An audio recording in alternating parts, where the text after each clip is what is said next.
So many of my questions will not be politically based, all right, like whatever happened to Landon Donovan. It's not going to be politically based. It's going to be based on what lessons these two gentlemen have learned in the past that can help you in your current coaching positions. And I think they can give us some great insight. So we have many young coaches in this audience. We're going to focus on their questions. And I can tell you that I've gone around for the last 3 days, what question would you like me to ask these guys? And everybody's kind of like stumped. We don't know. So I'm going to start. I'm sure as a young coach, Bruce, you had a mentor. And somebody who's really influenced your life. Who was that individual, and what lesson did he teach you, or she teach you, to get you to the position you're in right now? Well, I think Ziggy and I will share this mic, right? I had a number of coaches that influenced me, and they weren't soccer coaches. And probably at an early age, my two most influential coaches, one was a soccer coach. I'm from Long Island and went to community college for 2 years at Nassau Community College on Long Island before I transferred to Cornell. And my coach at Nassau was Bill Stevenson. And one thing, he came every day with a smile on his face, and he made training fun for us. And I took note of that. But the gentleman then that became very influential was my lacrosse coach at Cornell, Richie Moran. And the reason I went to Cornell is when I played lacrosse at Cary High School, one of our rivals was Elmont, and Richie at the time was the lacrosse coach there. And I remember one game we lost to Elmont 15-1. And I'm on the field and I'm saying, I'm as good as every one of these players that are playing for Elmont. What does this guy do to bring these players together collectively to be such a good team? And I used to watch his enthusiasm in the huddle with his team. And I said to myself, I want to play for that man one day. And when I had out of high school, I knew I couldn't get into Cornell. And I went to Nassau and I said, I am going to Cornell to play for him. And my experiences with him was remarkable. And a lot of the things that I still use today, I got from Richie. And really is the way he treated the players, the value he put to the star player, to the player at the bottom of the roster, how important all the players were, and how he molded all of these young men into successful teams. He won national championships at Cornell and lacrosse, and I marveled at his ability not only to coach the fundamentals to us and the tactics in the sport, but how he brought everyone together collectively and developed a team spirit. To this day, I think it's equally as important.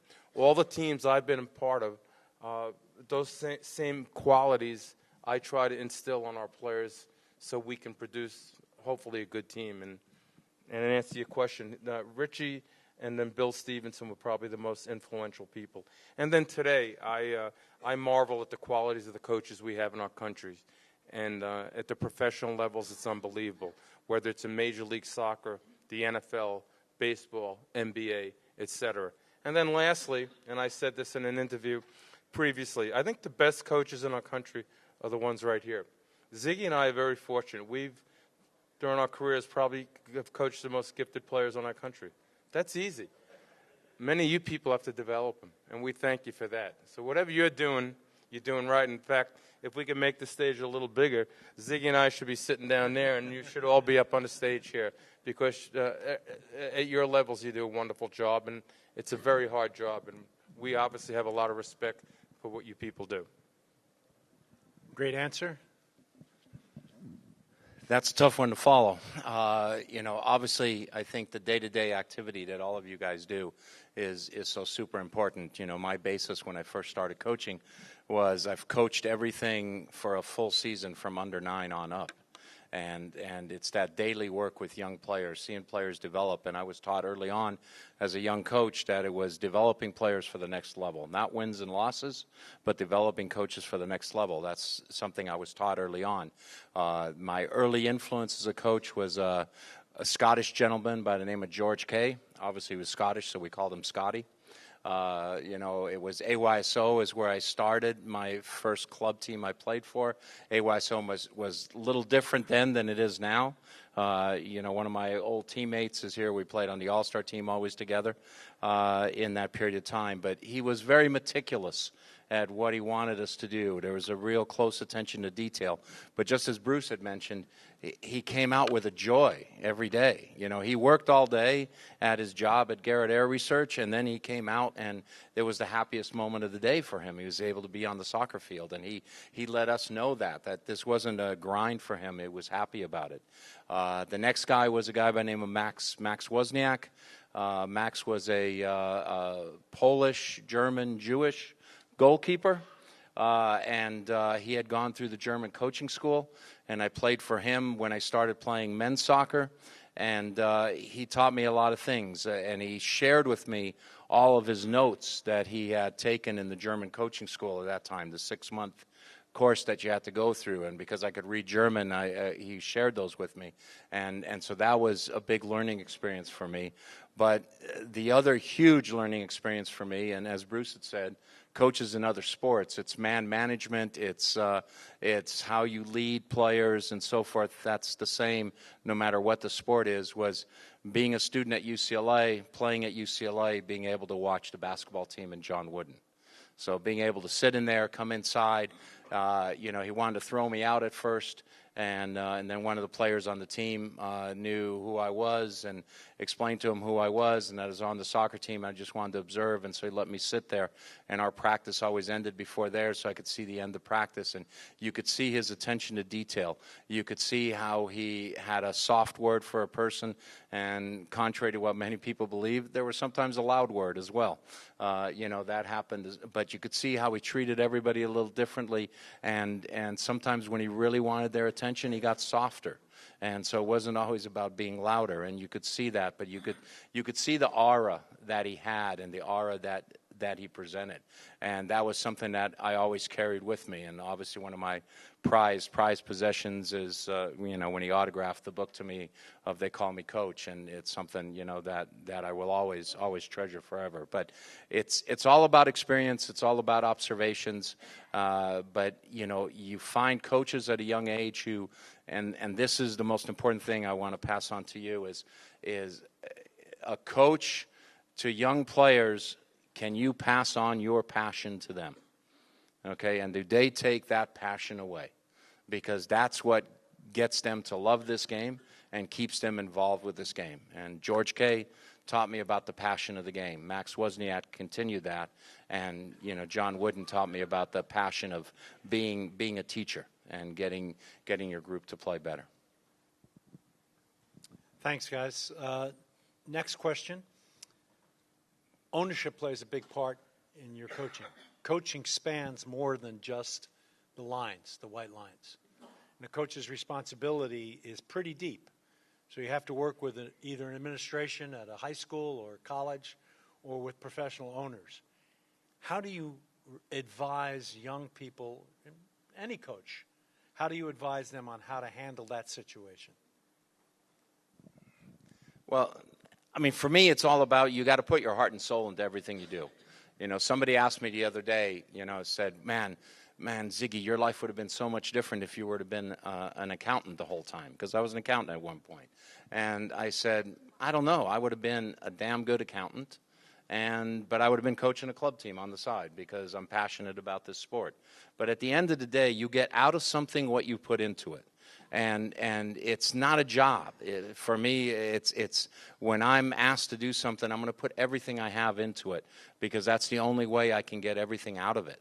And, that's the thing that you have to do. So now you're dealing with administrations and you're talking to people. And at early stage, Bruce went through the same thing.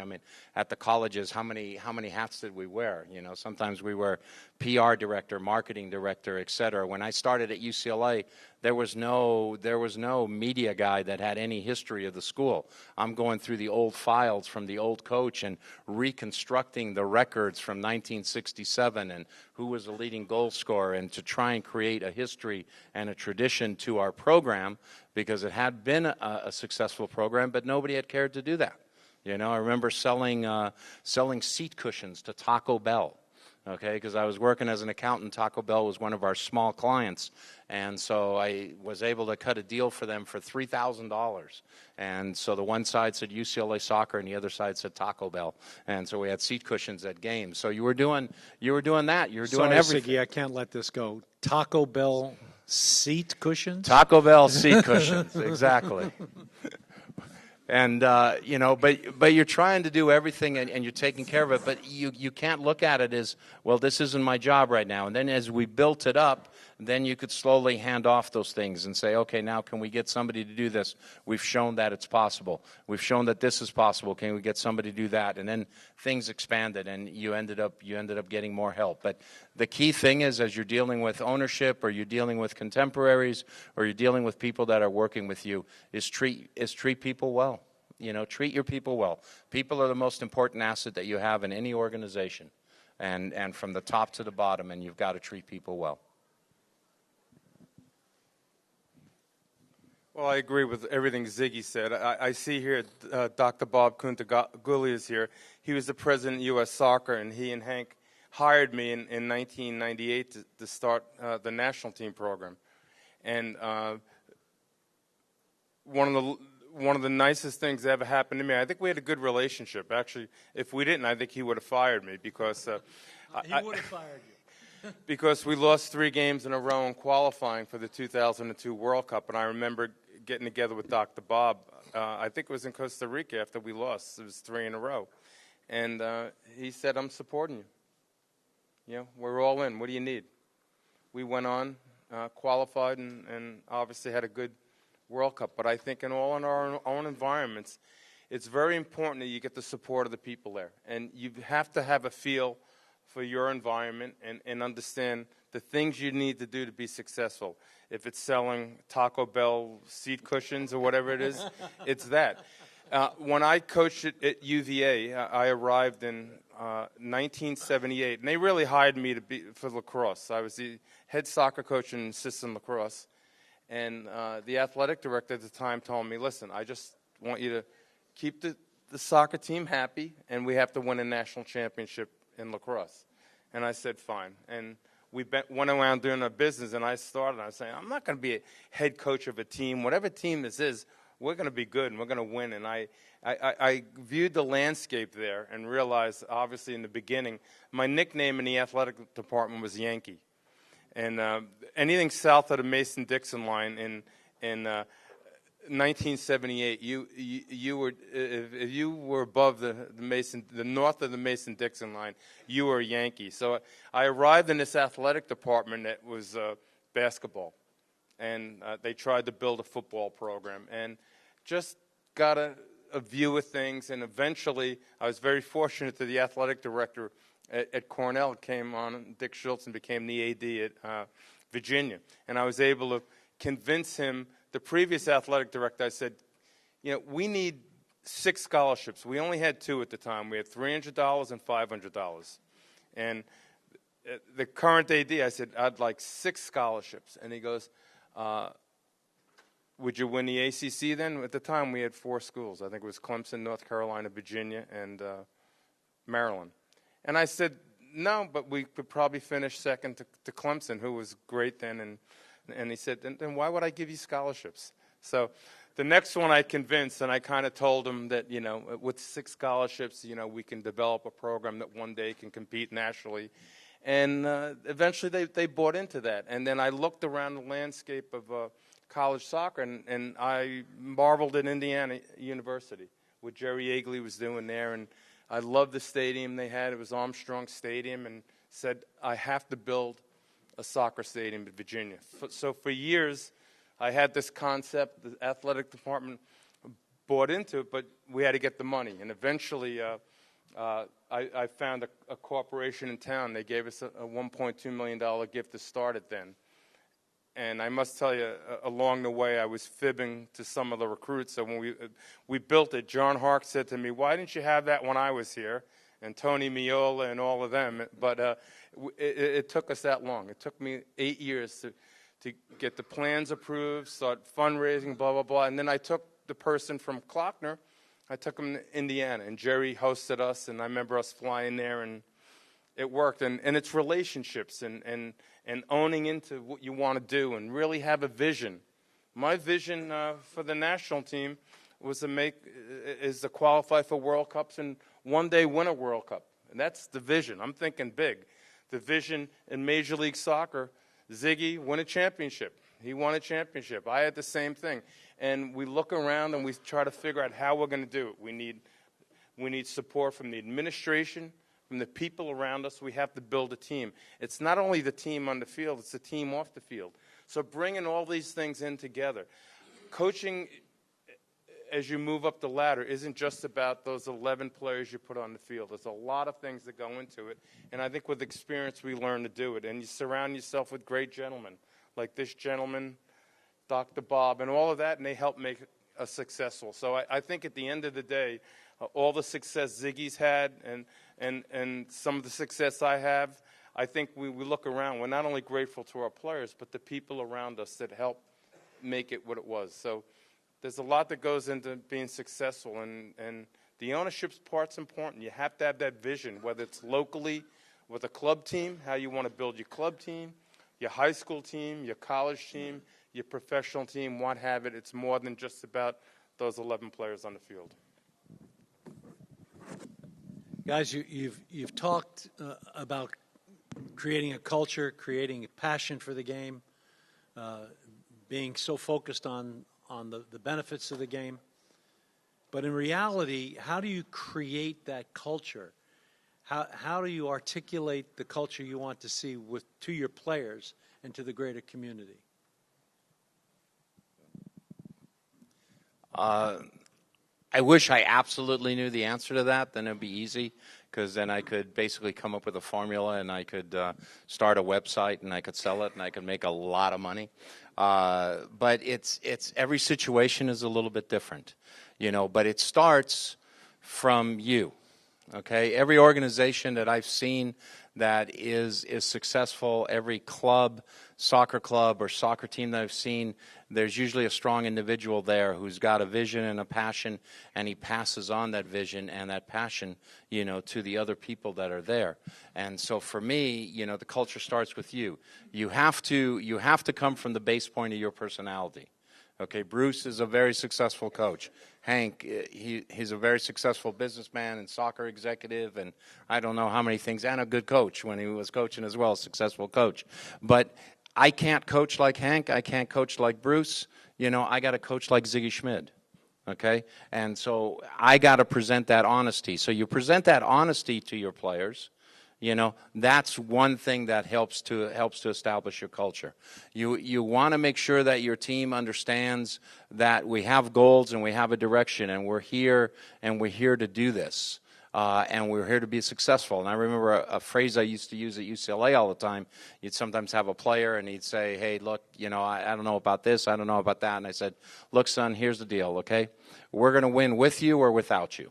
Okay, so it's your choice. You want to be with us and win, or, if you think someplace else is better, go ahead and go someplace else, because we're going to keep winning. All right, and it's that belief and that confidence, and then all of a sudden players buy into it, and then it's, as Bruce said, it's all the things off the field. It's rooming the right guys together.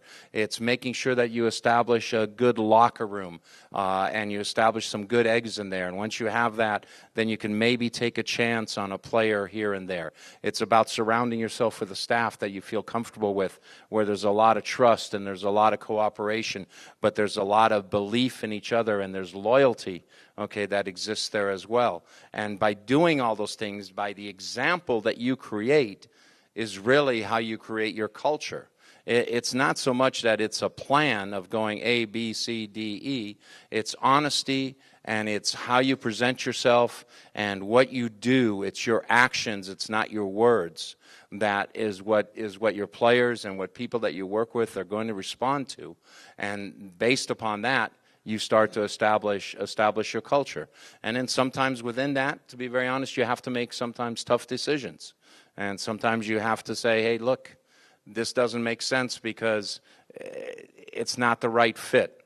You know, it's not the right fit for our team. It's not the right fit for our organization. Yes, it's maybe the right fit someplace else, but it's not the right fit for what's going on now. But it's from you.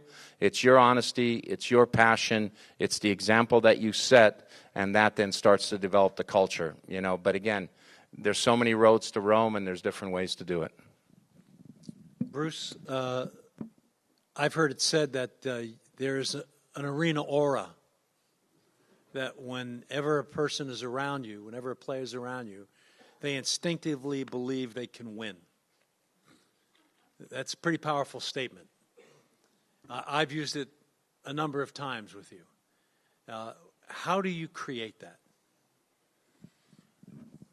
Well, I think what Sigi just said, it's leadership. You know, the word is leadership, and we have to lead in both good times and bad. And players today, at the levels we're at, they'll see right through you or they'll test you, and you need to be strong. Obviously, Sigi and I both are capable of walking in the locker room and have a presence. You know, we have a track record that allows us to get the attention of the group. However, we're going to still be tested, and to be successful and to make sure that players understand the value of being a team, you have to lead them and lead them the right way. So you test it every day. And we don't get a break. The players get a break. You know, they can have a bad day. They can say things that aren't right and kind of get away with it. But we're observed all the time. In your environments, they hear everything. We can talk to players for a week straight, and you ask them to recall something you said to them, and they probably can't. However, if you said something a little offline that wasn't exactly that, they can recall. Nothing else, but they can do. So you test it all the time as a leader. Today, we're in the second day of training. We had 2 sessions yesterday, one in the morning on an artificial field, one in the afternoon in grass. So it's a double, the first time back in a while. At breakfast today, I saw guys coming a little bit late. We reported to the StubHub Center. I saw guys weren't as enthusiastic as they were day one, where they got out there really early. They're looking a little tired. And I said, you know, guys, things could be worse. You could have a real job. Yeah, I still haven't had a job in my life. This is too good at what I do. It's not a job. And I try to tell players, what are you possibly complaining about? Get your concentration, your focus right. We don't have real jobs. We got it made. So let's focus for this hour and a half and get it right. And that's part of leadership. And then you get that commitment from players. You have a little bit of a track record. You can build a winning environment. And don't take anything for granted. That's one thing I would say. If you have a little bit of taste of success, look back and try to appreciate why. And don't take it for granted. And you know, I think why we are able to have success in winning is because we're tested and we respond consistently in the right way a majority of the time. And if we're challenged, we're ready for the challenge. And we're ready to challenge them as well. So I think that the word we could use is leadership. We're pretty good leaders, and that's why we've been successful. Both of you have a very long soccer coaching family tree, where you've coached many players that have gone out to be coaches, who have then coached other coaches and their coaches. So you have this deep family tree. What is the most important lesson you've mentored to those players and students that have passed down the line? I mean, I hate to keep beating a theme to death, but it's again, it's about enjoying the game, and it's about teaching your players that passion. You know, so when I look at guys, I was talking to an old player of mine who's now the coach at Stanford University, Paul Ratcliffe. So he's had a little bit of success there with the women's team. And, he says to me, because, I don't know how much you know about Stanford, but Stanford, the coaches, they take care of them. They give them a house on campus, and their kids go to the best schools and stuff like that. So he's living next door to the football coaches, and he's going, man, I'm really envious of them. And I go, why? He goes, well, they have their recruiting season. When it's over, man, they can take a 6-week vacation. They can do all this. He goes, I feel I'm recruiting all the time. I'm out there recruiting. I never get that 6-week break. And I said, well, you've been at it for a while now. Why don't you let your assistant coaches go to this tournament or go see that game or go see that game? He goes, no, Ziggy, he goes, I'm just like you. I want to see it myself. Okay? And so it's that ownership. It's that ownership of what you're doing. I trust people, but control is better. So I want to be in control of that situation. I'll be very honest, there's not that many eyes across the country that I trust implicitly, where I would say, okay, I'm going to take this player sight unseen, okay, because this guy's eyes I feel really good about. I trust my eyes, basically more than anybody. But what I'm trying to pass on to them is you got to take ownership of what you do. You're responsible for everything at the end of the day. The more things you pass on or you hand off to people that are assisting you and so forth, that's fine. But at the end of the day, you're the one who's responsible. Told all my assistant coaches, and they coach for me, I'm never going to ask you to do anything that I haven't done myself.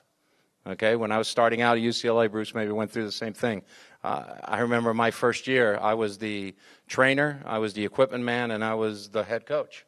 Okay, I had to go do team laundry. Luckily they served beer and you could do laundry at the same time, and it worked out okay. But I was not in a good part of town, I understand, was what they told me afterwards. But you had to do everything, but you take ownership. You take ownership of it. Okay, when my players went to the medical staff and saw the doctors, I would stay until 6:30, 7. I would go in there with them, because is a 17 or 18-year-old or 19-year-old really going to ask the right question of the doctor with an injury?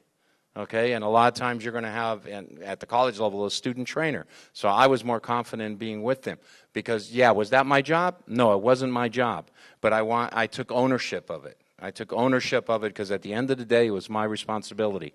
And I think that's the main thing I've tried to pass on to all the guys who've played for me and that have since become coaches is that you need to take ownership of it. You're responsible. Find good people to work for you. Don't find yes men to work under you.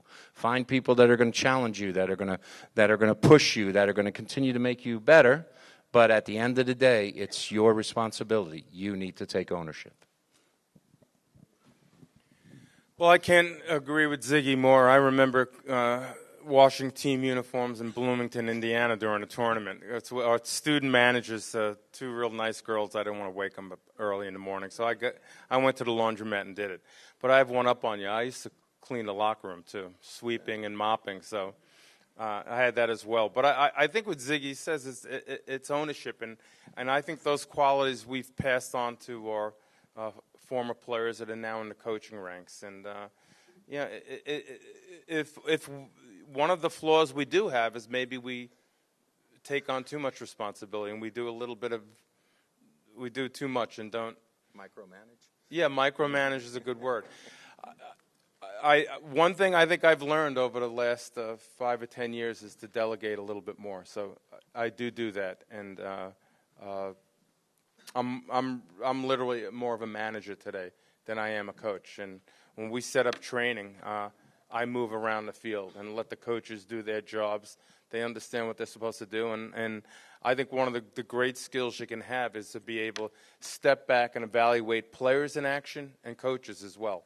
And for me, sometimes when we're in the middle of it and doing everything, you miss some of the detail in the players and the qualities you're looking for, and especially in the national team program. We have all good players, and we're looking for little qualities they have that might make a difference. And when I can step away during training and observe everyone, I'm able to do that. But having said that, probably the previous 35 years I did everything. I swept locker room floors, I did laundry, and I did all the scouting trips.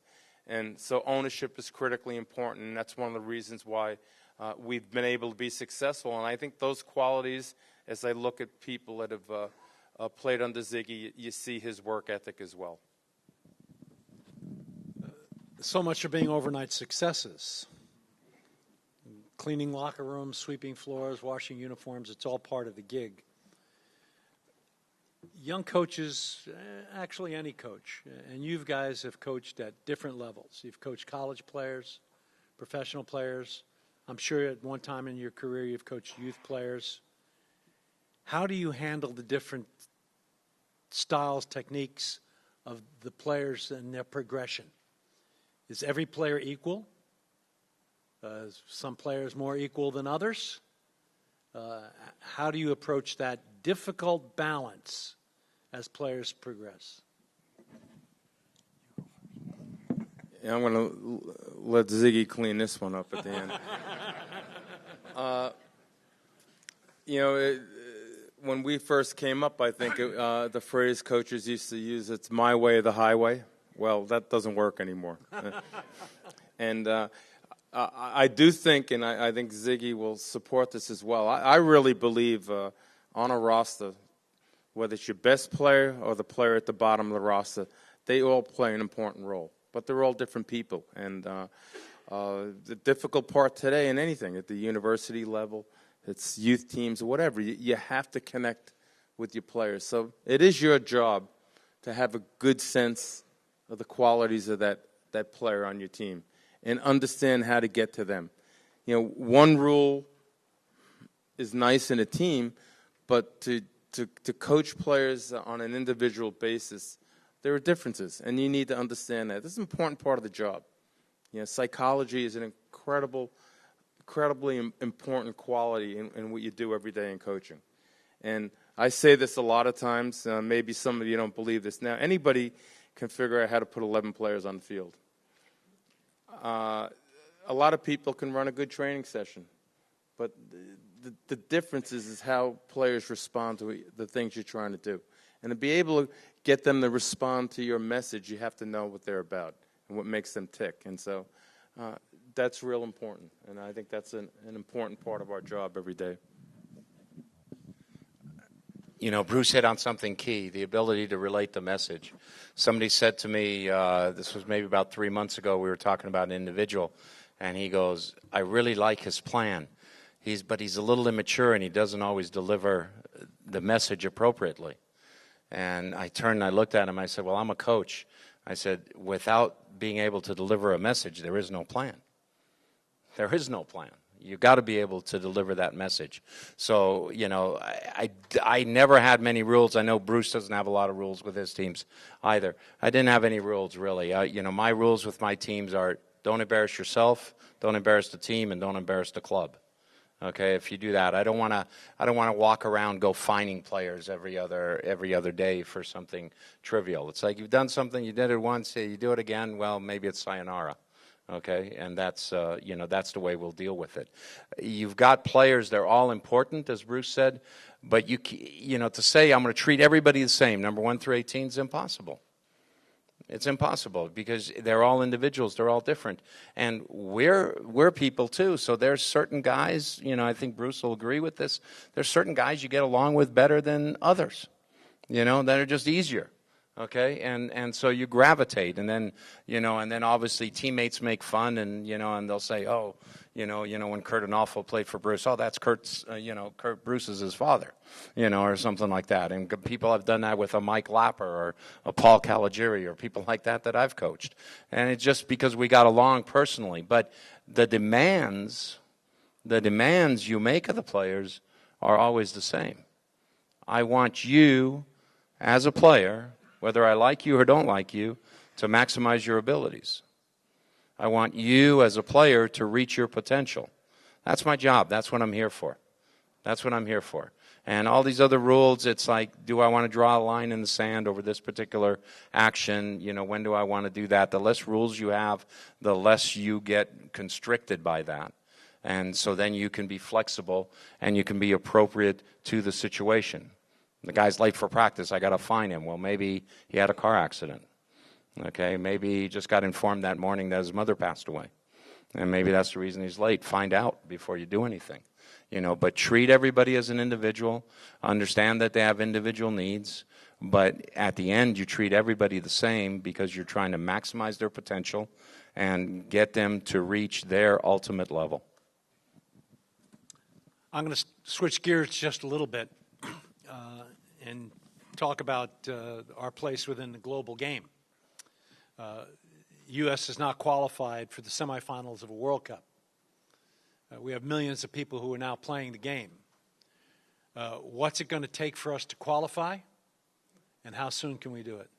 That's definitely a Bruce question. I don't know why you're handing that to me. You've represented our country. I've never had that chance.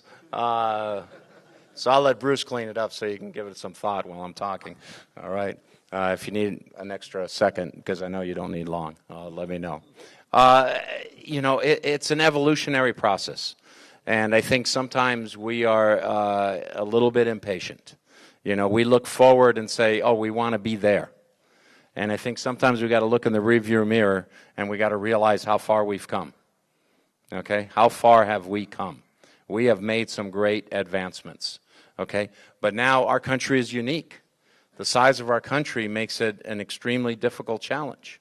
Okay? If the state of California and the state of New Jersey and Texas, if all the 50 states were allowed to pick their own national team, and we had 50 national teams, I would say probably some American team, one of those states would have gotten to the semifinals or beyond.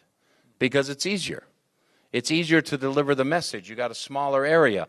You can be the Pied Piper. You can touch the people on a regular basis, the players, the coaches that you're trying to get your message out to. But with the massive size of our country, that becomes difficult. It's like when you start a message at this end of the room and keep passing it down, by the time it gets to that end of the room, it's not the same thing, is it? And it's the same thing in our country. You start over here, and by the time it gets over there, it's a little confused. It's a little garbled, and it makes our job a lot more difficult, okay? I have a huge amount of respect for all the people who've come over here. I'm an immigrant as well. I was born in Germany. People who've come over here and dedicated their lives to U.S. soccer that weren't born here. But on the same token now, okay, and I'm going to make my pitch here for American coaches, is we've been doing this a long time. Do we really need to continue to bring in foreign coaches, okay, at various levels to help direct us? 1994, we had an advisor to the national team when I was the assistant coach by the name of Rinus Michels. Great. Okay, 22 years later, we still have Dutch advisors. Is there nobody in America, and they're great people, but is there nobody in America that now has a better feel for the lay of the land? You're an intelligent person. Bob Gansler said it once, and I thought it was the best statement, is he's an intelligent man, but he hasn't been in this neighborhood. Okay, you got to understand the neighborhood you're in. You got to react. You got to react appropriately. The other day I was down here and I drove past my old house, where I grew up till I was 13 years old. It's on 60th and Vermont. It's just maybe about 8 blocks away from USC. That neighborhood's a lot different than when I lived there. Okay, so do I know that neighborhood today? No, I don't know that neighborhood today. I knew the neighborhood back then. Okay, but I don't know that neighborhood today. So understanding that, and we have to be patient, and that'll help the development of players as they move forward. I'll let Bruce talk about whether he wants to talk about the technical or tactical development of players. We are better than we were. We are producing more players. MLS has to be better about giving American players chances to be playmakers and to be key players, center forwards, et cetera, because it's tough to ask Bruce as a national team coach, hey, you now got to find a number 10, and every team in MLS has a DP number 10 that's from every other country in the world except the U.S. So how are we going to have a number 10? You're telling a guy, okay, you're going to play as a box-to-box midfielder, and now you're going to the national team, son, you're going to be my man, you're my playmaker. Well, I've never done that before, Coach. How do I do that? No experience, no level. So we have to make Bruce's job easier by developing players in key positions, but giving those players in MLS that opportunity to play those key positions and to grow and develop. But, when your job's on the line and you're going to get fired if you don't win, sometimes that's hard to do.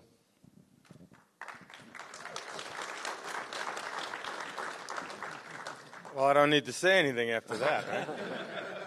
Well, first of all, Actually, you said your job is easy. yeah, you told that me they that have how the we're going to tough job. qualify. We have to win some games to qualify. So that's the answer to your first question.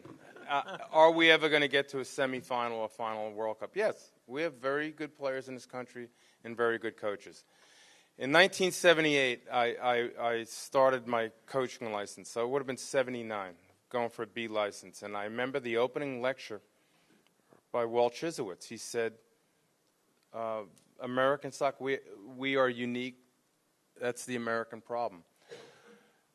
We're so big. We're so diverse. And isn't it ironic that, what's the math now, 2016 minus 1978, that's almost 40 years later. That problem still exists. And it's going to be solved by people in our country, right? I do appreciate everything we get from people coming here and contributing, helping at the convention, all of that. But we do have a problem that we got to solve. And we're working at it. We're getting better. I remember one of the NSCA members here. Can you tell me what year the convention was in Houston? I think it was 1980. Remember we had one in Houston? Mm-hmm. Is there anyone here actually? Was anyone here alive in 1980? Am I the oldest person? Well, we had a convention in Houston, and I remember, being a young, eager coach, I got all the information from the NSCA, and there was a coach from England that was going to do a lecture on scoring goals on corner kicks. So I got there. I was one of the first guys there. I had my pad ready, and all my pencils were sharp, and I was ready to go.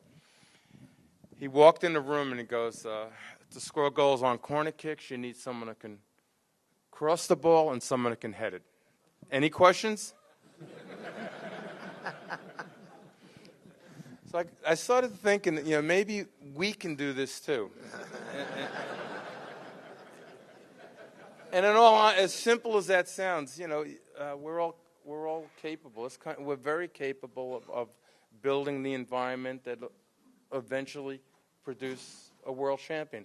And, the team with the best players doesn't always win. In fact, most of the time they don't. A recent example would be, I would say Portugal, when they won the European Championship. They didn't score a goal in regulation until when? Like the semifinals?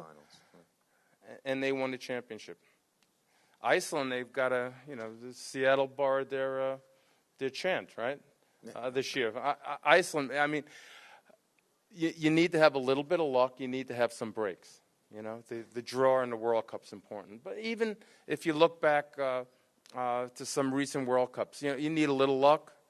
Maybe in 2002 we get a little lucky and the referee calls a handball in our game versus Germany, and maybe we go on and beat Germany and win the semifinals, and then I don't have to be answering this stupid question now. Stupid? Not the best question, Hank. No, I'm only kidding. I know we're so eager. We want to be successful. That's what we are. We're number one, America. We want to be the best. We all understand that. This isn't the NFL. You win, you can call yourself the world champions or the other sports. To be the world champion in this sport, you really have to be the world champion. So it's challenging, and I still think that they still say that only 8 countries have won a World Cup. Yeah. So we're not doing that bad. And we're one of so many countries that have qualified for every World Cup since 1990. So we're doing well. There's some bumps along the way, but we're going to get there. Our players are so much better today. And we're unique.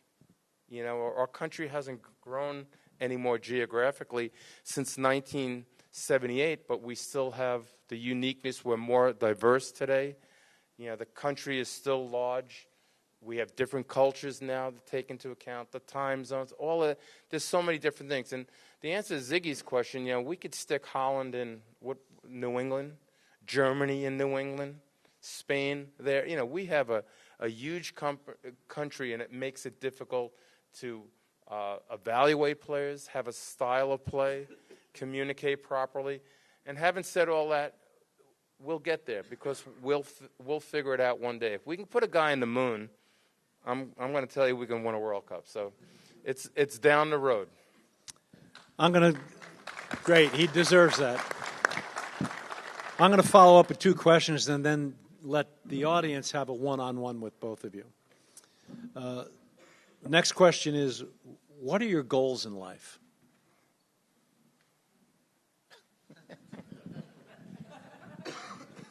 Well, when I grow up, I really want to be an astronaut. And I want to be the first one on Mars.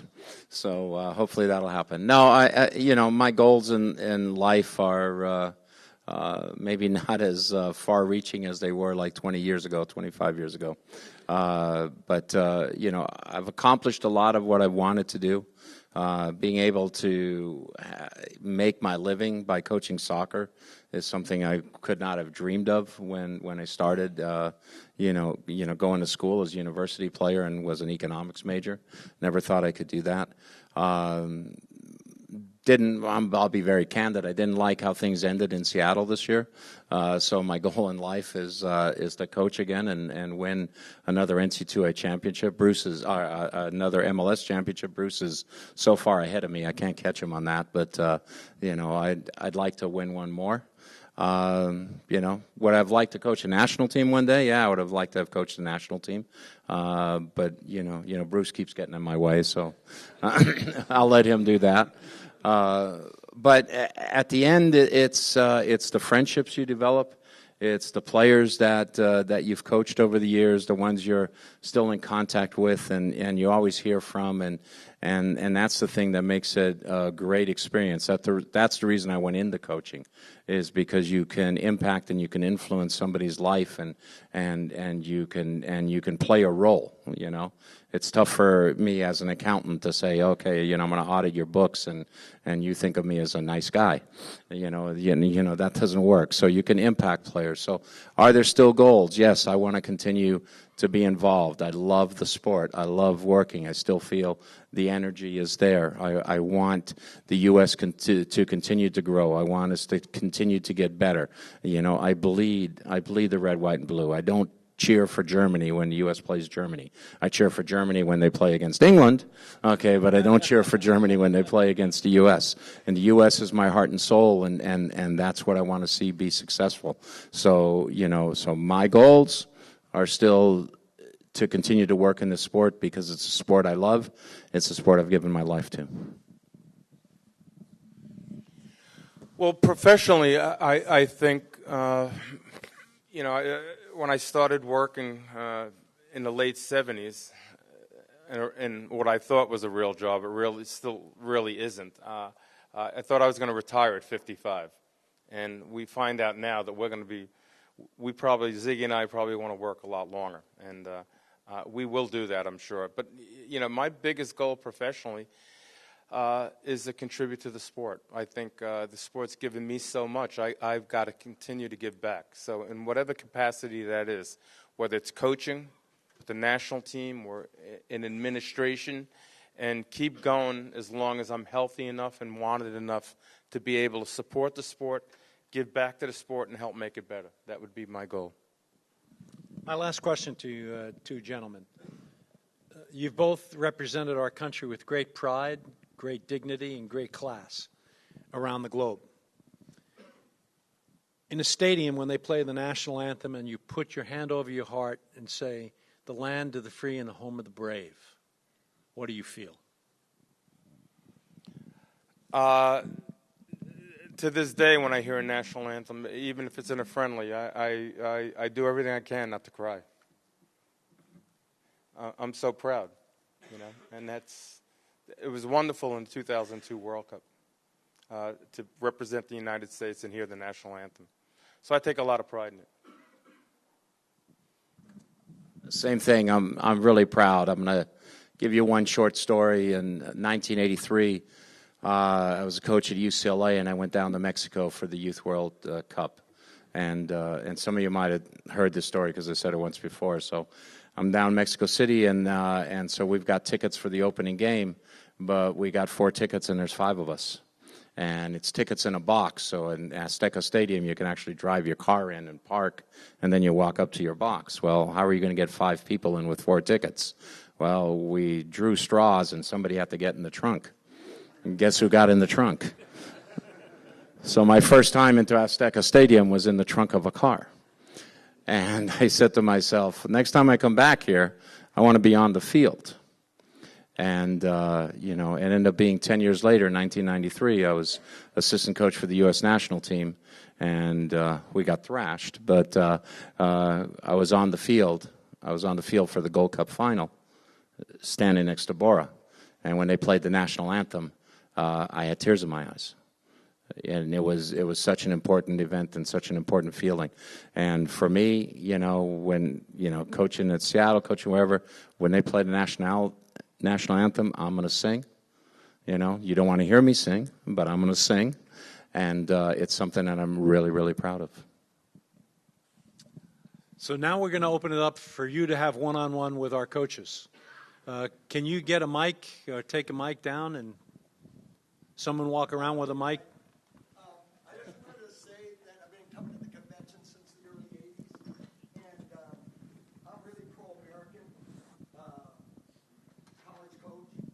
And I just wanted to say that it's really good to see both of you who've gone through early times all the way through your career to get to the level you've been. I'll go and support you guys all the time because it's about American soccer, and you are our leaders right now. I want to say thanks. Thank you. So questions? Yeah, for the improvement of the American soccer player, what do you see as the biggest impediment that we as a country face in improving the youth soccer? What is in the way of the improvement of the players? I mean, those are questions where sometimes you can get onto a soapbox and you can do things, and we can talk about, you know, do we need to become technically better at striking the ball, because sometimes we're not the best strikers of the ball. The game has changed a lot where everything is about possession and playing defeat, that players, you know, I remember one of the biggest thrills I always had is, can I hit a pass and have my player not break stride to get on the end of that pass? But that's almost like a lost art. So we can talk about that as well. But it's a problem that's in other countries that exists as well, is getting the players to play for the fun of playing. Okay, too many times our players only play when the coach shows up and blows the whistle and says it's an official practice. You know, and sometimes they're sitting on their hands or playing with their phones until that official practice begins. And so maybe as a coach we have to create what I call structured, unstructured time within your practice to teach the players when they're 9, 10, 11, 12 years old how to play 4 against 4 without you making the call it's out of bounds or not, without you saying it's a goal or not, with them keeping the score themselves. And how can you motivate them to do that, and how can you cut out a section of practice each day for that? I think that's something that's really important. Okay, to this day, I started it at UCLA, but to this day, every club I've coached, as always, they know if they go out to practice early, they're going to jump into, sometimes it's 5 against 5, 6 against 6, 8 against 8, small goals, and they play until I say, okay, we're ready to start practice. And when I say they're ready to start practice, the losing team has got to put the goals away, the little goals, and clean up the field, and so we can start practice. And sometimes they keep the same teams all week, and they make it like a competition, and sometimes they change teams. But I just want them to play. I want them to play for the fun of it, and sometimes I just stand there and watch, and I see the smile on their faces, and, you know, I know this isn't going to be appropriate, and they try shit during those games. You know, they actually try tricks and stuff they would never try in a real game, which is what it is. It's about playing playground basketball. That's why our basketball players are so great. And so somehow, if we can encourage that would be a big plus. So I agree. Ziggy's saying create a good environment in your levels that you're at, and make it competitive. I think we now are at a point where we're producing a bunch of pretty good players, and now they're at the age of 17 and 18 years old. Where do they go from there? That, to me, is a little bit of the hole right now. We now have Major League Soccer at a point where it's growing. It's very competitive. Coaches lose jobs. And you're in a situation where do you graduate your academy players into your second team now? Most of the MLS clubs have second teams, such as the Galaxy or locally Galaxy 2. However, what does the first team coach do? He has to win games. You have to win championships. You have to make the playoffs. Do we take the risk and play our young homegrown players? Right now, we don't. There's too much pressure on the coaches and the front offices and all of that. And I think that's holding us back a little way. And I don't know how we're going to solve that problem. We have good players now. And now how we get those good young players on the field is the next challenge that we've got to deal with. Right now in Major League Soccer, 60-some-odd% of the players are now international.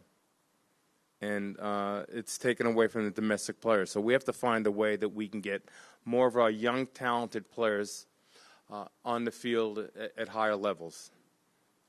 And, that's the challenge. Next question. Thank you, gentlemen. True honor to be here. I'm a goalkeeping coach. As a matter of fact, we play Sigi's game on a regular basis. It's one of the things that they enjoy doing. In the development of a goalkeeping program, what is it that you see is lacking or that we are not giving to our goalkeepers as we're bringing them up? Thank you. Well, I'll start this one. I'm a former goalkeeper, so I think the first part is you have to teach them how to catch the ball. But I do see in our academy system at the Galaxy a lot of in our day, for an American to play professionally, had to either be a goalkeeper or a right back. Today, no one wants to be a goalkeeper. So that's one of the issues. And I actually said to our academy program, we one day have to have one of our academy players should be our starting goalkeeper. It's important. So I don't think we're doing that. Just in the technical part in goalkeeping and the tactical part, feet are very important today. And we have to find players that, oddly enough, goalkeepers that have good feet, besides the fact they have to make saves. The other part that's gotten real difficult in our sport and has really had an impact on goalkeepers is the technology today is that we have very fit players. We have the best boots you can possibly buy. We have balls that move in all different directions. It's challenging. It's hard, and I was joking about catching the ball, but the job of a goalkeeper today, as opposed to 30 years ago, is just save the ball. Don't necessarily catch it, and don't drop it in front of you. And it's a whole different skill. And the other part is using your feet, how critically important it is, and getting off your line. So those are things that you can really, it's really difficult to mimic what a goalkeeper has to do in training compared to what they need to do in a game. For field players, it's a lot easier. We can get a little bit closer to a game in training for field players and goalkeepers. But it continues to be the challenge. So goalkeeping is a different art today because of technology. It's a much harder game to play, rule changes. And what they're going to do next is they're going to insist that goalkeepers can't have any contact with field players because of concussions. So your timing coming out has to be right. And the game's changed, and it's made it a little bit more difficult. So to me, I think we have to have players that start as field players and eventually move into the goal and to deal with all the skills because, that's a requirement of the game today. And it's challenging. And we've got to make that position sexier today. It used to be great. Everyone wanted to be a goalkeeper because you get to play. You were the American and got on the field. And today that's not the case. So we've got to really recruit goalkeepers and understand the physical and technical and tactical requirements that are demanded in today's game. There's not much I can add. I'm not a goalkeeper, so I apologize that you are a goalkeeper.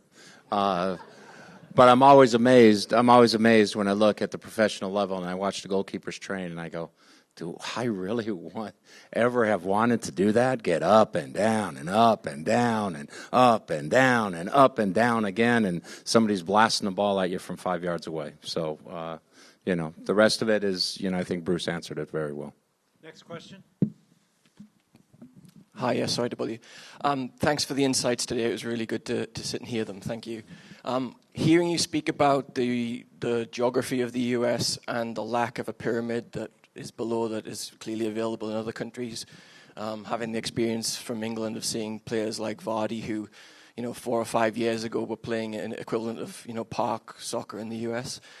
Is there some way that in this country we can consider the state networks or regional levels to be able to develop a structure that would support youth development from pre-college higher to then allow that structure to go up and to support professional teams? I don't know how to answer that question. I'm going to leave it to Sigi. Yeah, I mean it's a difficult question, but there's still undiscovered players out there. Okay, there's a lot of players that we haven't found for one reason or another. And I know Dr. Bob is sitting out here as well, and Hank, and they've been involved with the federation for a long time. But I remember when I was coaching the youth national team, and I wanted to bring in a player into my camp, and I was told you can't. He didn't go through the ODP program. And I go, well, I think he is good enough to play for the national team. Well, no, he didn't go through the ODP program. And eventually they came back and said, okay, you can have 2 of those picks. Okay, so 99, the guy's name was Carlos Bocanegra. He did pretty good for himself afterwards. But, the point is there's players out there, and development of players come about at different stages. And so Jamie Vardy was a little bit later in developing. Okay, I was coaching UCLA. We played against the under-20 national team before they went to Australia. Okay, I had 4 players on my team who were young enough for the under-20 team, but they weren't on the under-20 team. Okay, we ended up winning 1-0, and those 4 players were Ante Razov, Greg Vanny, Frankie Hayduke, and Eddie Lewis. And they've all done pretty well, but they developed at a later time. Okay, so what we have to do is we have to keep looking. And we have to keep recruiting, and that's why we've got to touch more players more often, okay? Some, people can feel here or there in terms of Bradenton, but it's a lot of money for a small subset of players, okay? How can we spread that money and address and deal with more players, okay? And because, again, the development comes at different stages. And I know Bruce is really good about this when he's got the national team of bringing players in and giving them a chance. When I coached the under-20s, I'd always try and get camps of 24. I wanted 16 of my players who were in before, and I wanted 8 new guys until I got close to the competition, and then I'd narrow it down. But what happens now sometimes is you'll see camps, and then they'll do an ID camp. And they'll bring in a bunch of guys, and they're playing with guys who maybe aren't good enough. So you need to bring them in with your guys as well and to see how they can do. But you got to continue to touch players. You got to continue to find a way to observe. You can't stop scouting because, he went to college and we have the academy system now, so maybe I don't think that's as good. No, you got to keep looking because there's going to be maybe a hidden player there that you weren't aware of. That you weren't aware of, that he was even there. And, just one last little story is there's a player, he was playing at a school, and happened to be my son was at the school as well, and I said, how's it going? He says, good. I go, how are the new players? And he goes, well, the best player here is a guy who's not on scholarship. He's a walk-on. Okay, and it's a pretty prominent school. Okay, that walk-on ended up playing for me for the U.S. under-20 national team, and he's coming into Bruce's camp this weekend, Benny Fellhaber. Okay, he didn't get discovered. He walked on. His development was later. I think that's good. I can't do any better than that. Next question. Yeah, hi. Thanks for being here. Everybody appreciates it. Quick question. You guys have been in the business now for a long time. What would today Bruce and today Ziggy say to 25 or 30-year-old Bruce or Ziggy?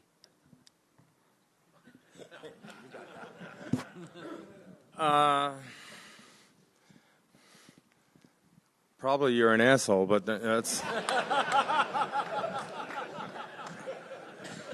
That's the arena aura.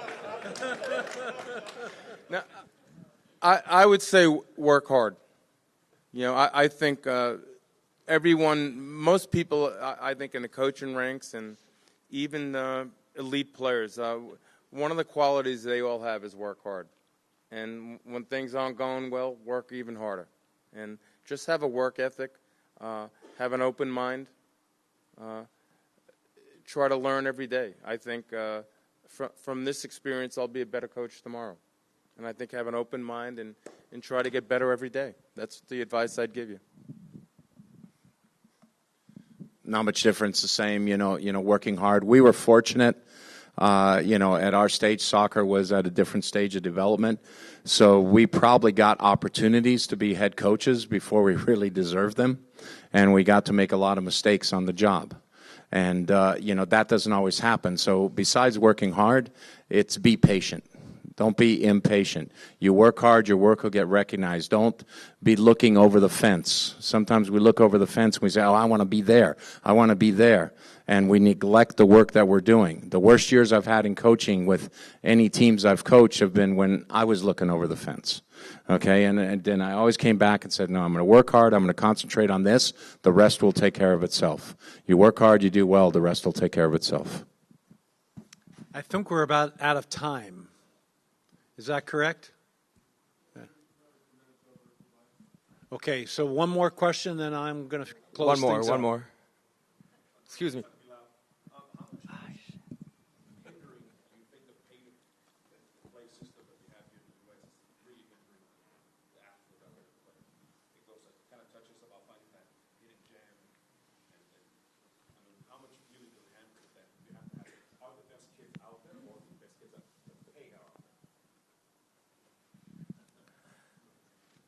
Well,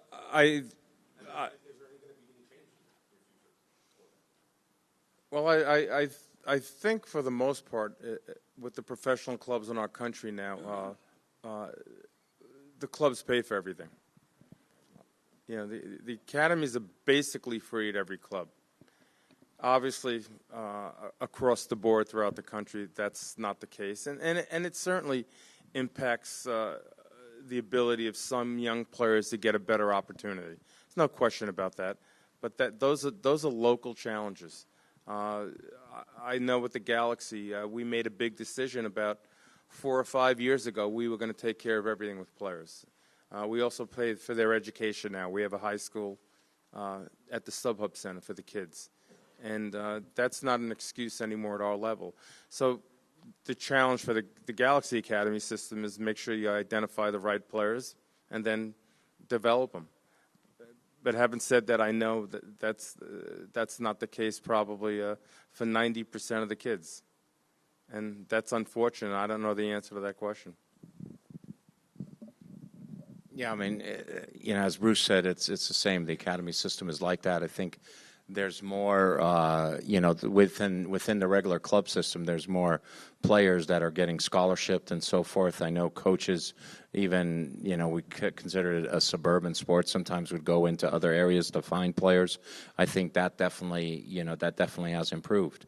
The issue sometimes that, thing that I like to comment on is if you provide a piano teacher for your son or daughter, and the piano teacher comes over twice a week, what do you expect your son or daughter to do on the other days? Practice. But yet, when you're paying to have your son or daughter play for a club, do you want them to practice on the days they don't go to practice? Not necessarily, but you're doing the same thing. You're paying. So that comes back to what I said before, getting them to play on their own, getting them to have fun on their own, and getting them to train on their own. So if you're paying for it, I'm going to get them to train on their own because I'm paying for it. But I think more and more players are scholarshiped, and all the academy programs, it was the same in Seattle, we paid for everything. Okay, I'm going to close it up. Our nation's motto is E pluribus unum, out of the many, out of all the coaches in the country for our game, out of all the players, comes one coach who represents everyone here, one coach who's represented us everywhere around the world. On behalf of everyone in this room, our entire soccer populace, out of our many, we want to tell you how proud we are of you and thank you for what you've done for soccer in this country. God bless you.